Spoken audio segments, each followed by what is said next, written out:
সুন্নাহ মাফিক জীবনযাপন করার সুন্নাহ মাফিক জীবনযাপনে অভ্যস্ত করতে বলেন। এই কাজগুলো না করতে পারলে এবং আল্লাহওয়ালা মানুষের কাছে নিয়ে আসেন, আল্লাহওয়ালা মানুষদের কাছে এদেরকে নিয়ে আসেন, সহবতে আনেন, দেখা করান, আলেমদের কাছে দেখা করান, মেশান, তাদেরকে দেখে তারা দিন শিখবে। আল্লাহর রাস্তায় সময় দিতে বলেন, আস্তে আস্তে দেখবেন ইনশাল্লাহ লাইনে আসছে। আদারওয়াইজ আপনি এই জেনারেশনকে দিয়ে আগামীর ভবিষ্যৎ আশা করতে পারেন না। বাস্তবতা খুব খারাপ, বাইরে যা দেখা যাচ্ছে ভিতরটা এমন নয়। ভিতরে ঢোকেন দেখবেন নোংরামি দিয়ে ভরে গেছে সব কিছু। অনেক সময় দেখবেন বাইরে থেকে যাদেরকে দেখে পরিষ্কার মনে হচ্ছে এদের ভিতরেও নোংরামি ধরে গেছে। এইগুলো দূর করার জন্য একটাই ওষুধ, তাসকিয়া, আত্মশুদ্ধি।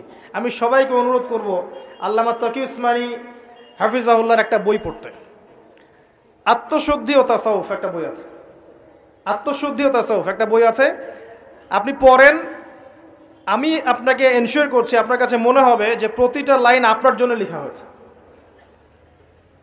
প্রত্যেকটা লাইন পড়বেন মনে হবে আপনার জন্যই লেখা হয়েছে বইটা। একবার বইটা পড়ে স্বাদ মিটবে না, বারবার পড়তে ইচ্ছা করবে। একটা বই পড়েন। আর অনেক বইয়ের নাম বলতে পারতাম আমি, কিন্তু আমি এখন যেটা ফিল করছি সবচেয়ে দুর্বল জায়গা আমাদের আত্মশুদ্ধির জায়গাটা। আত্মশুদ্ধি না আসলে আপনি এই খবিস কলবগুলোকে দিয়ে আলো জ্বালাতে পারবেন না, এটা সম্ভব না। আল্লাহর ওয়াস্তে বইটা পড়েন। কিনতে পারবেন? বাসায় লাইব্রেরি আছে কার কার? হাত তোলেন। বাসায় দিন ইসলামের দিনিয়াত লাইব্রেরি কার কার আছে? ইসলামী বইয়ের লাইব্রেরি আছে ব্যক্তিগত সংগ্রহে? লাইব্রেরি করেন, দেখেন লাইব্রেরির সংখ্যা কতগুলো। কিন্তু জেনারেল লাইব্রেরি কয়জনে আছে? হাত তোলেন। স্কুল কলেজ ইউনিভার্সিটির বই দিয়ে ভর্তি কার কার বাড়ি? সবার বাড়ি ভর্তি, মাশাআল্লাহ। তো এগুলো নিয়ে কবরে যাবেন ইনশাআল্লাহ, তাই না? প্রতি মাসে 1000 টাকার বই কেনা কি খুব কঠিন? আচ্ছা 500 টাকার বই কেনা খুব কঠিন? 500 টাকা তো আপনার একটা রেডিংয়ে চলে যায়। আপনার গার্লফ্রেন্ডকে নিয়ে কফি খেতে যান, 500 টাকা কেন? ও তো 3000 টাকা বিল করে রেখে দিবে। সে তো আপনার টাকা খেতেই আসছে আপনার কাছে। আপনি কি মনে করছেন সে আপনাকে ভালোবেসে এসেছে? সে আপনার অবস্থানকে ভালোবাসে। কে বলেছে সে আপনাকে ভালোবাসে? সে আপনার অবস্থানকে ভালোবাসে। এগুলো তো নষ্ট করছেন টাকা পয়সা। চায়ের দোকানে বসে ইন্টারনেটের মেগাবাইট কিনে ওয়াইফাই বিল দিয়ে অমুক তমুক করে সমস্ত কিছু করে টাকাগুলো নষ্ট করছেন। কিন্তু আপনি চাইলে প্রতি মাসে 500-1000 টাকার বই কিনতে পারেন। কেনা খুব কঠিন? পড়াশোনা করতে হবে। পড়াশোনার অভ্যাস না থাকলে একদিনের লেকচার শুনে আপনার আদতে কোনো উপকার হচ্ছে না। বিশ্বাস করেন, পড়াশোনা করেন, ইমান বাড়বে, তাসকিয়া হবে। আসেন ওই জায়গায় আসে। ওই যুবক এবং যুবতী যারা নিজেদের যৌবনকালটাকে আল্লাহর পথে উৎসর্গ করেছে, বিলিয়ে দিয়েছে, তারা আরো সে ছায়া ছায়া পাবে ইনশাআল্লাহ। 3 নাম্বার হচ্ছে সেই যুবকরা খুব ভালো করে শোনেন, সেই যুবক যাকে কোনো সুন্দরী উচ্চ বংশীয় নারী জেনার জন্য আহ্বান করেছে, ওখানে দেখার কেউ ছিল না, কিন্তু যুবকটা বলেছে আমি আল্লাহকে ভয় করি, আমাকে দেখান। এমন যুব সমাজে যারা চরিত্র ইউসুফের মতো আলাইহিস সালাম।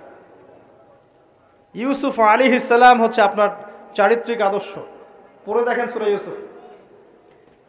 আর অনেকে সূরা ইউসুফকে ইউসুফ জুলাইখার প্রেম কাহিনী বানিয়ে দিয়েছে, তাই না? এগুলো কিন্তু মিথ্যা সিরিয়াল দেখছেন, এগুলো ভালো না সিরিয়ালগুলো। এগুলো কিন্তু বাজে কথা ছড়ানো হচ্ছে। সূরা ইউসুফ জুলাইখার প্রেম কাহিনী ছিল না। সূরা ইউসুফ মূলত ইউসুফ আলাইহিস সালাম এবং তার পিতার প্রেম কাহিনী। ভালো করে পড়ে দেখবেন। সন্তানের জন্য কাঁদতে কাঁদতে তার বাবার চোখ নষ্ট হয়ে গেছে। 12 বছর তার সন্তান জেলখানায় বিনা অপরাধে। রব্বি সিজনু আহাব্বু ইলাই মিম্মা ইয়াদউনানি, আয়াতটাকে জানি, এরকম না আয়াতটা? তো তিনি বলছেন সিজন, কারাগার আমার কাছে বেশি পছন্দ, তারা যেদিকে আমাকে আহ্বান করছে এর চাইতে বেশি। 12 বছর বিনা অপরাধে জেলখানায়। আল্লাহ পাকের কৌশল ছিল এগুলো। ওয়া মাকারু ওয়া মাকারাল্লাহ ওয়াল্লাহু খায়রুল মাকিরিন। এখানে মূল বিষয় হচ্ছে ইউসুফ আলাইহিস সালামের পিতা যখন অন্ধ হয়ে গেছেন, ইউসুফ আলাইহিস সালাম একটা কাপড় পাঠিয়েছিলেন, মনে আছে? এই কাপড়টা নিয়ে যখন যাওয়া হচ্ছে, যোজন দূর থেকে তার পিতা বলছেন আমি ইউসুফের গায়ের গন্ধ পাচ্ছি। এটা কার প্রেম কাহিনী? ইউসুফের সাথে তার বাবার। তো এই চরিত্র ধারণ করতে হবে, আল্লাহ পাক তৌফিক দান করুন। 4 নাম্বার, ওই দুইজন মানুষ যারা একে অপরকে শুধু আল্লাহর জন্য ভালোবাসে। এই যে ভালোবাসার সংজ্ঞা শেখেন। মাকে ভালোবাসেন আল্লাহর জন্যে, বাবাকে ভালোবাসেন আল্লাহর জন্যে, স্ত্রী সন্তানকে ভালোবাসেন আল্লাহর জন্যে, আলেম ওলামাকে ভালোবাসেন আল্লাহর জন্যে। আপনার ভালোবাসা হোক আল্লাহর জন্যে, তখন আপনি মানুষের দুর্ব্যবহারে কষ্ট পাবেন না। যখন কাছের মানুষরা আপনাকে কষ্ট দিবে, এবং কাছের মানুষ কষ্ট আপনাকে দিবেই, কাছের মানুষটা আপনাকে বেশি কষ্ট দিবে জীবনে, তখন আপনি কষ্ট পাবেন না যদি আল্লাহর জন্য ওদেরকে ভালোবাসেন, যে আমি তো আল্লাহর জন্য এই কাজগুলো করছি, তারা শুকরিয়া আদায় করলেই বাকি আর না করলেই বাকি, তখন আপনি কষ্ট পাবেন না। দুইজন ব্যক্তি যারা আল্লাহর জন্য পরস্পরকে মহব্বত করে, এই দুইজন মানুষকে আল্লাহ পাক আরশের ছায়া ছায়া দিবেন। পারা যাবে ইনশাআল্লাহ। 5 নাম্বার, সেই ব্যক্তি যে এত গোপনে দান সদাকা করে, যার বাম হাত জানে না ডান হাত কি সদাকা করেছে। পারা যাবে? এখন তো ওই যে মাশাআল্লাহ আমরা নাম লিখাই আর সদকা করি, তাই না? অমুকে 10,000, অমুক সাহেব 20,000, অমুক 500। প্রথমে বড় বড় নোটের সদাকা হয়, আমি অবশ্য এটা জানতাম না, মাঠে নেমে বুঝতে পারছি। প্রথমে বড় বড় ফিগার বলে, কে কে দিবেন 5,000 হাত তোলেন, তারপর 5,000 লেখা হয়, তারপর কে কে দিবেন 1,000 হাত তোলেন, কে কে দিবেন 500 হাত তোলেন, নাম টাম লেখা হয়। পরে লাস্টে বলে যে কালেকশন করছে, আচ্ছা খুচরাগুলোও দেন, পরে খুচরাগুলোও দেওয়া হয়। জানিয়ে দান করা যায়। অনেক সময় এমন হয়েছে, নবী সাল্লাল্লাহু আলাইহি ওয়াসাল্লাম বলেছেন, কার ঘরে কি আছে নিয়ে আস। রিয়া চলে আসতে পারে মনের মধ্যে, যে আমি 10,000 দিয়েছি, মানুষ আমার নাম জানলো। রিয়া আসতে সময় লাগে না। কেমন করে আসে? আল্লাহর নবী বলেছেন সাল্লাল্লাহু আলাইহি ওয়াসাল্লাম, অন্ধকার রাতে কালো পাথরের উপরে কালো পিঁপড়া হেঁটে গেলে যেমন বোঝা যায় না, রিয়া এমনভাবে আপনার কলবে আসতে পারে। কিভাবে ঠেকাবেন আপনি? আপনি বুঝতেই পারবেন না। এই যে আপনারা সেলফি তুলতে চান, ছবি তুলতে চান, ভালোবাসেন, আমি জানি ভালোবাসেন, ভালোবাসার অতিরিক্ততা প্রদর্শন করতে চান, একটাই ভয় করি, সেটা হচ্ছে রিয়া। রিয়া বা অহংকার যদি পেয়ে বসে, তার দ্বারা দিনের কোনো খেদমত সম্ভব না। আলেমদেরকে নিয়ে, বক্তাদেরকে নিয়ে, দায়ীদেরকে নিয়ে, আল্লাহর পথের যারা মুজাহিদা করে, এদেরকে নিয়ে অতিরিক্ত মাত্রায় বাড়াবাড়ি করবেন না। আল্লাহর ওয়াস্তে অতিরিক্ত মাত্রায় বাড়াবাড়ি করবেন না। যত বেশি করবেন তত তাদের প্রতি মানুষের চোখ লাগবে, এবং চোখ লাগা সত্য, তত তাদের ভিতরে রিয়া আসতে পারে, অহংকার আসতে পারে। কারণ আমরা অত্যন্ত দুর্বল ইমানের মানুষ। আমরা যারা এই যুগে বসবাস করছি, সবাই খুবই দুর্বল ইমানের মানুষ। এই জন্য রিয়া অহংকারের সুযোগ দিয়েন না। মুসাফা করেন, ওকে ফাইন, ছবি টবির সংস্কৃতি বাদ দিয়ে দেন, আমি বারবার নিষেধ করি, তারপরেও আপনার এই কাজগুলো করেন। এতে কোনো ফায়দা নাই, ক্ষতি ছাড়া কোনো উপকার নাই, ক্ষতি ছাড়া কোনো উপকার নাই। এমনকি বিনা কারণে যারা চিত্র অঙ্কন করে বা ছবি তৈরি করে, এদেরকে শাস্তি দেওয়া হবে। হাদিস আছে, ওলামায়ে কেরামকে জিজ্ঞাসা করেন, প্রাণ সঞ্চার করতে বলা হবে, যে এর মধ্যে প্রাণ ঢুকাও। এটা আমাদের সংস্কৃতি না তো। মূর্তি, ছবি, ভাস্কর্য বা যে উপাসনাগুলো করা, এগুলো আমাদের সংস্কৃতি নয়, এগুলো অন্য কালচার থেকে এসেছে। আমাদের সংস্কৃতি হচ্ছে আমল গোপন করে ফেলা, নিজেকে হাইড করা, গোপন করে রাখা। আল্লাহ পাক বোঝার তৌফিক দেখ তরুণ প্রজন্মকে। মনে কষ্ট নিবেন না, এটা বাস্তবতা। এগুলো করলে আমাদের মনের মধ্যে রিয়া অহংকার চলে আসে। আল্লাহর ওয়াস্তে আমাদেরকে মুখলেসভাবে দিনের পথে কাজ করতে দেন। শান্ত থাকেন, এত আবেগী হয়েন না, এত অতি উৎসাহী হয়েন না, শান্ত থাকেন, রিল্যাক্স থাকেন। দিনের বিজয় একদিনে এক তাকবীরে হবে না, একদিনে দিনের বিজয় হবে না। আস্তে আস্তে আস্তে আস্তে দিন এগিয়ে যাবে ইনশাআল্লাহ। আল্লাহ পাকের একটা সুন্নাহ, আল্লাহ পাকের একটা চিরন্তন সুন্নাহ হচ্ছে, হুটহাট কিছু আল্লাহ পাক করেন না। দিন থেকে রাত হয় কি ধাপ করে হয়? আস্তে আস্তে আস্তে আস্তে রাত হয়। খেয়াল করে দেখেছেন?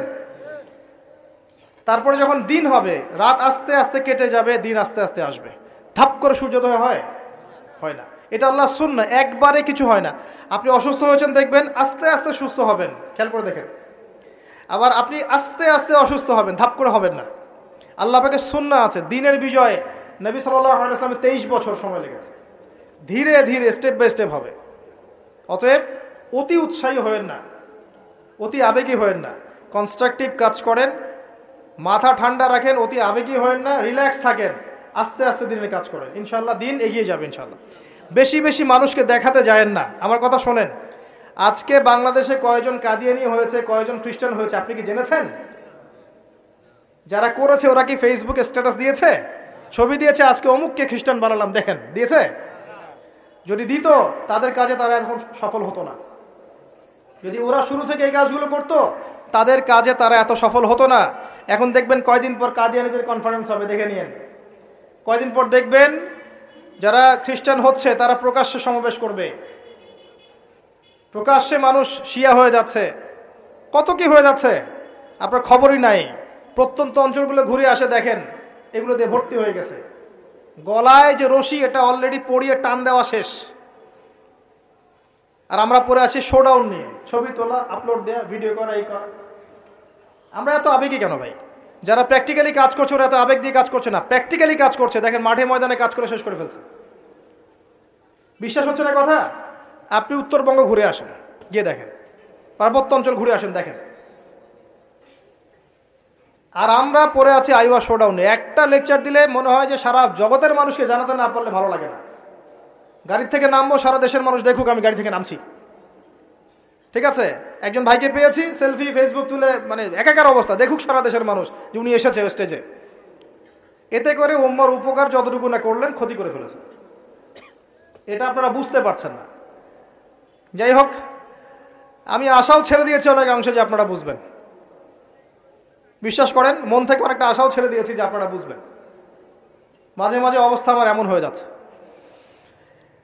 তারপরে দোয়া করি আল্লাহ পাক সবার মধ্যে সদ্বুদ্ধির উদ্ভব ঘটাক, আপনাদেরকে স্মার্ট মুসলিম হওয়ার তৌফিক দান করুন। ভিতরে ভিতরে আপনি আত্মশুদ্ধি অর্জন করেন, ব্যক্তি জীবনটা শুদ্ধ করেন, পরিবার ঠিক করেন, পড়াশোনা করেন, হালাল রিজিকের দিকে ফোকাস করেন, আলেম ওলামা সোহবতে যান, দিন শেখান, চর্চা করেন, প্রচার করেন। আস্তে আস্তে দিন আগাবে ইনশাআল্লাহ তাআলা।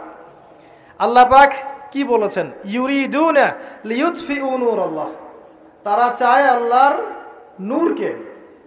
আল্লাহর নূর মানে এখানে ইসলাম, একে মুখের ফুৎকার দিয়ে নিভিয়ে ফেলতে। কিন্তু আল্লাহু ইউতিম্মু নূরাহু ওয়ালাউ কারিহাল কাফিরুন, আল্লাহ পাক তার নূরকে প্রজ্বলিত করবেন যদিও কাফেররা তা পছন্দ করবে না। হুয়াল্লাযী আরসালা রাসূলাহু বিল হুদা ওয়া দীনিল হক লিইয়ুযহিরাহু আলা দীনি কুল্লিহি, তিনি সে আল্লাহ যিনি তার রাসূলকে পাঠিয়েছেন দ্বীনে হক সহ এবং হেদায়েত সহ, যাতে করে ইসলাম অন্য সমস্ত দ্বীনের উপর বিজয়ী হতে পারে। ওয়ালাউ কারিহাল মুশরিকুন, যদিও মুশরিকরা এটা পছন্দ করবে না। এটা আল্লাহ পাক করবেন। কখন করবেন? যখন আপনি আপনার কাজ দায়িত্ব পালন করুন। ইন তানসুরুল্লাহ ইয়ানসুরকুম, আর যদি আমরা আল্লাহকে ভুলে যাই, নাসুল্লাহ ফানাসিয়াহুম, আমরা ভুলে গেলে আল্লাহও ভুলে যাবেন।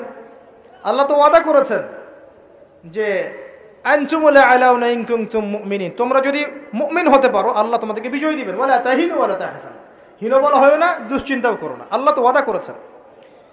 দুই ব্যক্তি নিজে পরস্পরকে আল্লাহর সন্তুষ্টির জন্য ভালোবাসে, আরো সে আজিমা ছায়া পাবে। গোপনে দান খয়রাত করে, আরো সে আজিমা ছায়া পাবে। 6 নাম্বার কে? 6 নাম্বার কে?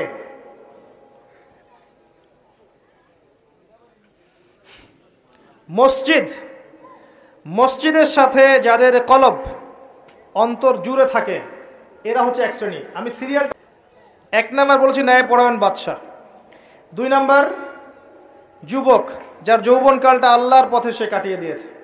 3 নাম্বার সুন্দরী নারী, আহ্বান করেছে কিন্তু সে বলেছে আমি আল্লাহকে ভয় করি। দান খয়রাত করেছে এত গোপনভাবে, ডান হাত বাম হাত জানে না ডান হাত কি দান করেছে। একটা মিস করেছি মাঝখানে, সেটা হচ্ছে এমন শ্রেণীর মানুষ যাদের হৃদয় বা কলব মসজিদের সাথে ঝুলন্ত থাকে। মানে এক ওয়াক্ত নামাজ পড়ে এসেছে, পরের ওয়াক্তে যাওয়ার জন্য মনটা ব্যাকুল থাকে। এমন 5 ওয়াক্ত নামাজের সংখ্যা আমাকে দেখান কতজন। এবং যারা পড়ছি তারাও নামাজ বুঝে পড়ছে কিনা, নামাজে দিল লাগে কিনা, নামাজ পড়ে তৃপ্তি হচ্ছে কিনা, নামাজ পড়েও হারাম ছাড়তে পারছে কিনা, এগুলো খেয়াল করেন। ফজর এশায় কয়জন আসছে খেয়াল করেন। এগুলো ইম্পর্টেন্ট জিনিস, বেসিক জিনিস। আরেকটা হচ্ছে 7 নাম্বার, যে আল্লাহর স্মরণে, আল্লাহর স্মরণে যেই ব্যক্তিরা গোপনে চোখের পানি ফেলতে পারে, আল্লাহকে স্মরণ করেছে, গোপনে নীরবে নিভৃতে চোখ দিয়ে দরদর করে পানি পড়ছে, এই চোখ জাহান্নামের আগুন দেখবে না ইনশাআল্লাহ। এই 7 শ্রেণীর মানুষকে আল্লাহ পাক তার আরশের ছায়ায় ছায়া দিবেন। আমরা কি আরশের ছায়া পেতে চাই? আল্লাহ পাক আমাদের এই 7 শ্রেণীর অন্তর্ভুক্ত হওয়ার তৌফিক এনায়েত করুন, আমিন। আমি আলোচনার শেষে এই 7টা পয়েন্ট আপনাদেরকে ধরবো। আমি জিজ্ঞাসা করব কারা বলতে পারেন, শুধু হাত উঁচু করবেন, এখন না, শেষের দিকে, একটু পরে। যিনি সঠিক উত্তর দিতে পারবেন আমার পক্ষ থেকে স্পেশাল পুরস্কার আছে ইনশাআল্লাহ, হাদিয়া দিব ইনশাআল্লাহ একটা, যদি বলতে পারেন। 7টাই বলতে হবে, মনে মনে মুখস্থ করেন। লেকচার খালি শুনবেন, বাসায় গিয়ে ঘুমাবেন চলবে না। যেটা লেকচার শুনেছেন পড়া দিয়ে তারপর বাসায় যাবেন, এটা ক্লাসের মতো। এবার আসেন, এই আরশের ছায়া আল্লাহ পাক ছায়া দিবেন। এই আরশ আল্লাহ পাক সৃষ্টি করেছেন, তারপরে সৃষ্টি করেছেন কলম। কি সৃষ্টি করেছেন? কলম সৃষ্টি করে বলেছেন উকতুব, কলম বলেছে মাযা আকতুব, কলম তুমি লিখো। কলম বলেছে আমি কি লিখবো? আল্লাহ পাক বলেছেন কিয়ামত পর্যন্ত যা হবে সব লিখে ফেলো। কিয়ামত পর্যন্ত যা হবে সব লিখা আছে, আপনার তাকদীর নিয়ে দুশ্চিন্তা করবেন না। এরপর আল্লাহ পাক সৃষ্টি করেছেন মহাবিশ্ব। কয় দিনে? 6 দিনে। হুয়াল্লাযী খালাকাস সামাওয়াতি ওয়াল আরদা ফি 6 আইয়াম, 6 দিনে আল্লাহ পাক মহাবিশ্ব সৃষ্টি করেছেন। সুম্মা ইসতাওয়া আলাল আরশ, এরপরে আরশে আযীমে সমাসীন হয়েছেন। এরপরে শোনেন, আল্লাহ পাক দীর্ঘদিন পর্যন্ত মানুষ সৃষ্টি করেননি। হাল আতা আলাল ইনসানি হিনুম মিনাদ দাহর লাম ইয়াকুন শাইআম মাযকুরা, এমন একটা সময় চলে গেছে যে মানুষ কোনো আলোচ্য বিষয় ছিল না। পরে আল্লাহ পাক সৃষ্টি করেছেন মানুষকে। ওয়া ইয ক্বালা রাব্বুকা লিল মালায়েকা ইন্নী জাইলুন ফিল আরদি খলিফা, খলিফা করে পাঠিয়েছেন। খলিফা করে পাঠিয়েছেন। খলিফা কে এটা একটা বুঝতে হবে। খলিফা দাউদ আলাইহিস সালামকেও বলা হয়েছে। আল্লাহ পাক সূরা সাদে বলেছেন ইয়া দাউদ, হে দাউদ, ইন্না জাআলনাকা খলিফাতান ফিল আরদ, আমি তোমাকে পৃথিবীতে খলিফা করে পাঠিয়েছি।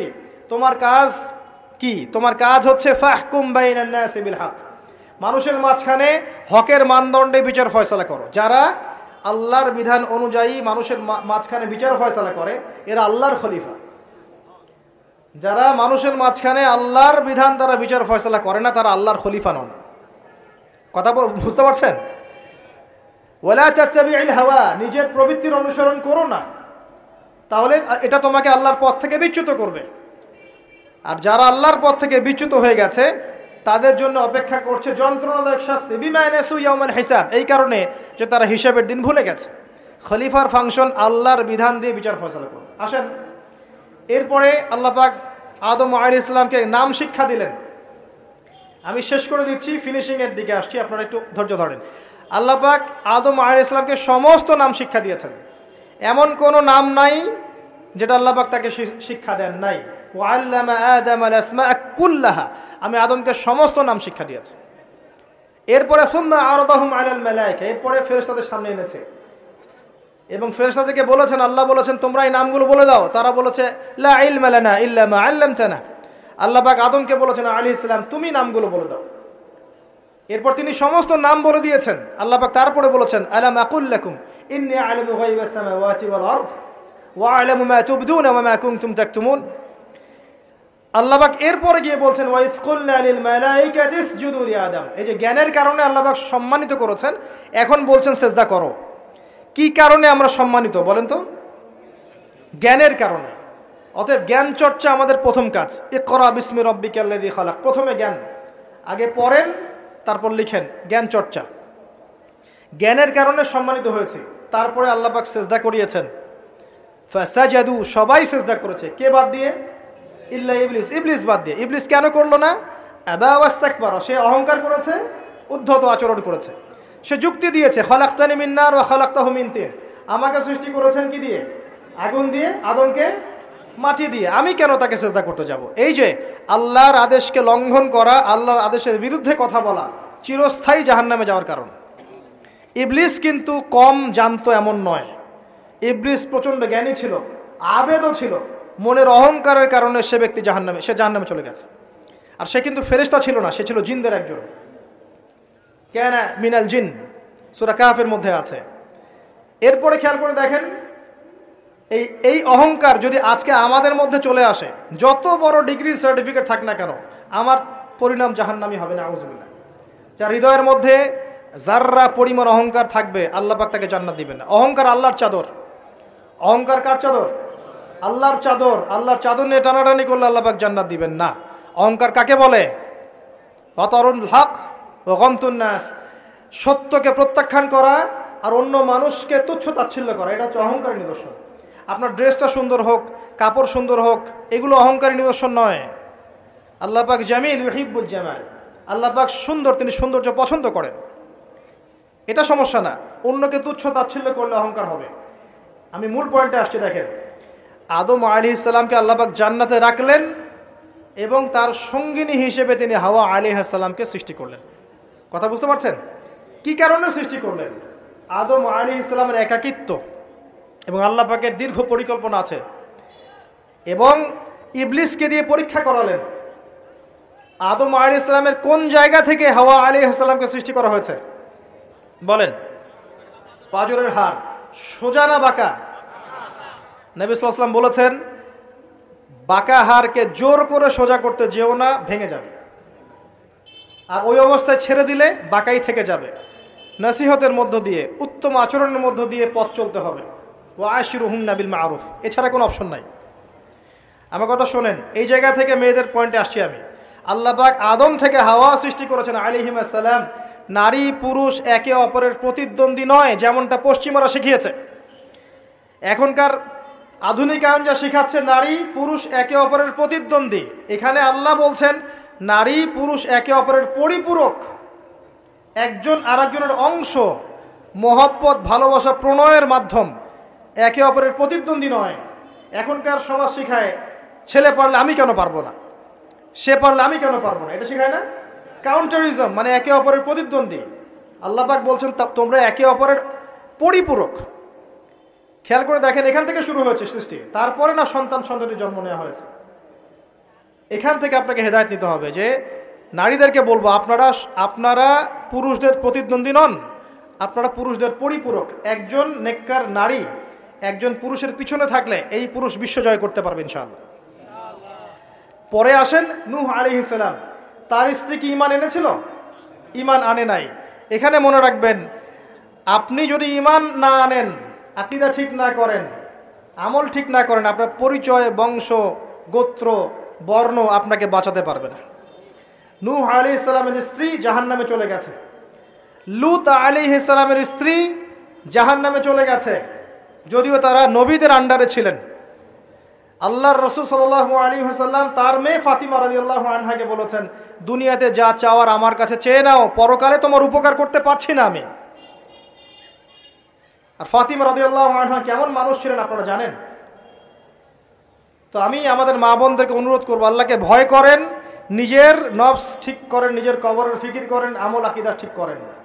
আপনি কত বড় আলেমের স্ত্রী, কত বড় শাইখের স্ত্রী, আপনি আপনার স্বামী কত বড় পলিটিক্যাল লিডার, কত বড় সোশ্যাল লিডার, এটার মানদণ্ড আল্লাহ দেখবেন না। আপনার ঈমান, আমল, তাকওয়া শুধু আল্লাহ পাক দেখবেন। আসেন কোরআনের পাতায় পাতায় যাই, চলেন আপনাকে নিয়ে যাচ্ছি। ইব্রাহিম আলাইহিস সালাম নাম শুনেছেন? তার স্ত্রী সারা আলাইহিস সালাম পৃথিবীর সুন্দরী নারীদের মধ্যে অন্যতম। দুজন সুন্দরী নারীর কথা এসেছে, একজন হাওয়া আলাইহিস সালাম, একজন সারা আলাইহিস সালাম। আমাদের এইসব সুন্দরী নারীদের চেয়ে হাজার গুণ সুন্দরী ছিল, অত্যন্ত সুন্দরী। খেয়াল করে দেখবেন, এই যে ইব্রাহিম আলাইহিস সালামের বংশধর যারা, তাদের চেহারা এবং মানে সুরত কিন্তু অত্যন্ত সুন্দর। আমাদের নবী মুহাম্মদ সাল্লাল্লাহু আলাইহি ওয়াসাল্লাম প্রচন্ড সুন্দর ছিলেন না? তার আদি পিতাকে ইসমাইল আলাইহিস সালাম না? ইসমাইল আলাইহিস সালাম ইব্রাহিম আলাইহিস সালামের সন্তান নয়? ওই দেখেন ব্লাড চলে আসছে। ইউসুফ আলাইহিস সালাম, তার বাবাকে ইয়াকুব আলাইহিস সালাম, তার বাবা ইসহাক আলাইহিস সালাম, তার বাবা ইব্রাহিম আলাইহিস সালাম। ওই যে একই লেগেসি দেখেন, তারা প্রচন্ড সুন্দর ছিলেন। এমনকি নবী সাল্লাল্লাহু আলাইহি সাল্লাম মেরাজের রাতে গিয়ে যখন ইব্রাহিম আলাইহিস সালামের সাথে সাক্ষাৎ করেছেন, তিনি পরে বলেছেন যে আমার শাকল, সুরত আর ইব্রাহিম আলাইহিস সালামের চেহারার মধ্যে অনেক মিল আছে, সাদৃশ্য আছে, একই রকম। আমরা কিন্তু দরুদের মধ্যেও মুহাম্মদ সাল্লাল্লাহু আলাইহি সাল্লামের নামের পাশে ইব্রাহিম আলাইহিস সালামের নাম বলছি। তাদের উভয়ের জীবনে প্রচন্ড মিল ছিল, একই রকম ছিল। পয়েন্টে আসেন, সারা আলাইহিস সালাম অত্যন্ত সুন্দরী ছিলেন, তিনি একাই তার স্বামীর সাথে বের হয়ে চলে গেলেন কোথায়? ওই যে প্যালেস্টাইন, যেটা এখন দখল করে রেখেছে এই জিউসরা। তার সাথে কেউ নাই, ইব্রাহিম আলাইহিস সালামের সাথে পরিবার নাই, সমাজ নাই, কেউ নাই, তার স্ত্রী আছে। একজন নেককার স্ত্রী সাথে থাকলে স্বামী বিশ্ব জয় করতে পারবে। এই জায়গায় আমি ছেলে মেয়ে সবার জন্য হেদায়েতের কথা বলছি। মেয়েরা আমাকে অনেক অভিযোগ দিয়েছে, মেয়ে নিয়ে কোনো কথা বলিনি ওয়াজের মধ্যে। আমি এখন কিছু কথা বলে শেষ করছি ইনশাআল্লাহ। সারা আলাইহিস সালাম যখন যাচ্ছেন, একজন লম্পট রাজা, মনে আছে, লম্পট একজন বাদশা তাকে ভোগ করতে চেয়েছিল, তুলে নিয়ে কিডন্যাপ করেছে। এ সময় ইব্রাহিম আলাইহিস সালাম মাজুর ব্যক্তি, নামাজে দাঁড়িয়ে গেছেন, আল্লাহর কাছে সাহায্য চাচ্ছেন। এটাই নবীগণের সুন্নাহ, কোনো সমস্যায় পড়লে নামাজে দাঁড়িয়ে যেতেন। আর আমরা এখন সমস্যায় পড়লে হাউমাউ শুরু করি, তাই না? আর এদিকে সারা আলাইহিস সালাম আল্লাহর কাছে দোয়া করছেন, আল্লাহ তুমি যদি জেনে থাকো আমি আমার সতীত্ব আমার স্বামী ছাড়া অন্য কাউকে দেই নাই, তাহলে আজকে এই জালেমের হাত থেকে আমাকে রক্ষা করো। হাত বাড়াতে না বাড়াতেই তার হাত অবশ্যই পড়ে গেছে। সুবহানাল্লাহ। তিনবার চেষ্টা করেছে, তিনবার বেহুশ হয়ে পড়ে গেছে।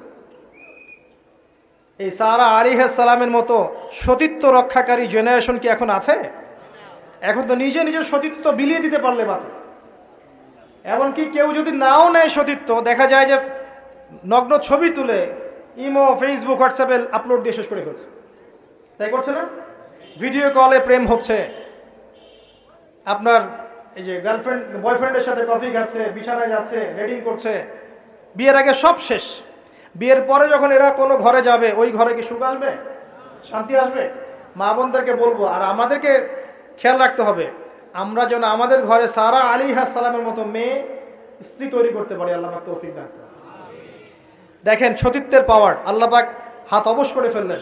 এবার ওই বাচ্চা হাদিয়া দিচ্ছে হাজারা আলাইহিস সালামকে, ঠিক আছে? হাজারা আলাইহিস সালামকে ইব্রাহিম আলাইহিস সালাম বিয়ে করলেন, কি জন্য করলেন? সন্তানের জন্য। বাই দ্য ওয়ে, এখন আবার একাধিক বিয়ে যদি কেউ করে ফেলে, তাকে সমাজে এবার বাঁকা চোখে দেখা হয়, তার মনে চরিত্র সমস্যা আছে। কিন্তু বিয়ে না করে বিয়ের আগে 10টা প্রেম করলে কোনো সমস্যা নেই, বিয়ের আগে 1000টা জেনা করলে কোনো সমস্যা নাই, পতিতালয় গেলে সমস্যা নাই, ফ্রি মিক্সিং গেলে সমস্যা নাই, গার্লফ্রেন্ডকে নিয়ে ঘুরতে গেলে ডেটিং করলে কোনো সমস্যা নাই। আবার বিয়ে করে ঘরে স্ত্রী থাকতেও বাইরে পরকীয়া করলে কোনো সমস্যা নেই। এগুলোকে আমরা উন্মুক্ত করছি, কিন্তু কেউ সাহস করে যদি কোনো বিধবার দায়িত্ব নেয়, কোনো তালাকপ্রাপ্তার দায়িত্ব নেয়, কোনো অসহায়ের দায়িত্ব নেয়, তাকে খারাপ চোখে দেখা হয়। এই হলো আমাদের সাইকোলজি এখন। অথচ আল্লাহ পাক এই বিধানটা দিয়েছেন কোরআন এবং সুন্নাহয়। যাই হোক, তার জন্য শর্ত আছে, শর্ত পূরণ না হলে করবেন না, কখনো ফরজ নয়। কিন্তু কেউ যদি শর্ত পূরণ করে করতে পারে, তাকে ডিসকারেজ কেন করতে যাবেন? সমাজ চেঞ্জ হয়ে গেছে। হাজারা আলাইহিস সালাম, এখান থেকে আমি আমাদের মা বোনদেরকে এবং আমাদেরকে একটা হেদায়েতের কথা বলবো ইনশাআল্লাহ। হাজারা আলাইহিস সালামের ঈমান, আমল, তাওয়াক্কুল দেখেন। তার গর্ভে আল্লাহ পাক সন্তান দিলেন ইসমাঈল আলাইহিস সালামকে। এবার আল্লাহ পাক বলছেন রেখে আসো, কোথায়? ওই মক্কায়, জনমানব শূন্য জায়গায় রেখে আসলেন। সাথে আছে সামান্য পানি, কিছু খেজুর, রেখে আসছেন। এবং ইব্রাহিম আলাইহিস সালাম পিছনে হেঁটে চলে যাচ্ছেন। হাজারা আলাইহিস সালাম বলছেন, আইনা তাযহাবু ইয়া ইব্রাহিম, আপনি কোথায় যাচ্ছেন হে ইব্রাহিম? আপনি আমাদেরকে জনমানব শূন্য জায়গায় ফেলে কোথায় চলে যাচ্ছেন? ইব্রাহিম আলাইহিস সালাম কিচ্ছু বলছেন না, বুকের মধ্যে পাথর। স্ত্রী সন্তানকে জনমানব শূন্য জায়গায় রেখে গেলে কি ভালো লাগবে কেন? বুকের মধ্যে পাথর, চুপ করে আছেন। এক পর্যায়ে হাজারা আলাইহিস সালাম বলছেন, আপনি কি আল্লাহর আদেশে এই কাজটা করছেন? তখন তিনি বলছেন, হ্যাঁ, নাম, এতটুকু বলেছেন, আমি আল্লাহর আদেশে করছি। এবার এই দেখেন, হাজারা আলাইহিস সালাম বলছেন যে যদি আল্লাহর আদেশে আপনি করে থাকেন, তাহলে আল্লাহ কোনোদিনও আমাদেরকে ধ্বংস করবেন না ইনশাআল্লাহ। তাওয়াক্কুল। আমি আপনাকে বুঝাই, এখানে কোনো মানুষ নাই, কোনো খাবার নাই, কোনো পানিও নাই, তারপরেও তিনি বলছেন আল্লাহ ধ্বংস করবেন না। আপনি কি বুঝতে পারছেন কি অবস্থা?